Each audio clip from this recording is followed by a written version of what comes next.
Congratulations, your offer got accepted. You're buying a house. Well, we're going to do a home inspection.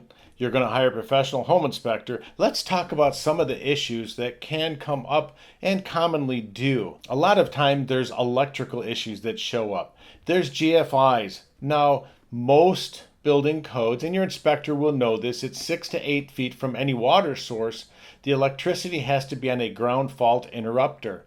That is the little push button that's when you turn your blender on, sometimes it pops and you have to reset it. It's a circuit breaker that will prevent you from getting electrocuted if there's any water present on you around the appliance you're using. Another thing that comes up, plumbing issues. Is there leaky faucets? Is there a slow moving drain? Does the drain need to be rotted out? Is something broken, not functioning as it should? Is the hot water heater working as it's supposed to? These are things that are going to get looked at. Windows, all the windows are going to get opened and closed and the locks checked to make sure that they work. Foundation cracks, is it an important one? Is it just a normal crack? Let's face it, in the Midwest, concrete cracks. There's not a piece of concrete anywhere in the Midwest that doesn't have some type of crack in it. Your home inspector is going to see if there's water entering through it, if it's something that needs to be taken care of. Small foundation cracks are not a big deal. Your home inspector will help you determine. If it seems like it's something that could be structural, they're going to recommend that we go further with a structural engineer to double check. We don't want you to buy a house that's going to fall into the earth someday. Now here's a big one, roof condition. So in the home inspection, let's face it, when we walk up to the house, we can take a look. We're not experts at roofs, but we can take a look and we can see that the shingles are curled up and there looks like there's some missing.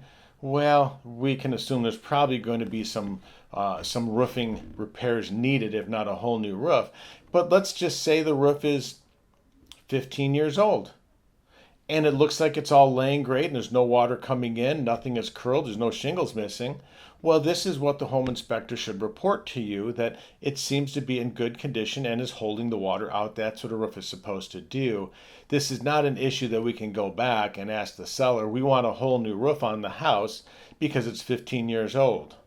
Maybe it's a 15-year-old house. Well, we can expect it's going to be a 15-year-old roof. But anyhow, point being, it could be a 70-year-old house, but if the roof is holding water out, it's not curling, and it all looks great, it's not a structural flaw with the house, and your home inspector will let you know. They're also going to give you some expectancies on, hey, your hot water heater is 14 years old, but it's working as it should. It may be outdated, but you should be prepared that it might be a repair issue in the future. When you get your contract together, you're normally going to have 5 business days to go ahead and get your home inspection done. Not a concern. Home inspectors work on that schedule, so they know that. We'll guide you through it. We'll get you in. You're going to get that house of your dreams and move in and have a happy life in your new house. I'm Jim Starwell, leader of the Star Home Team. Give us a call today.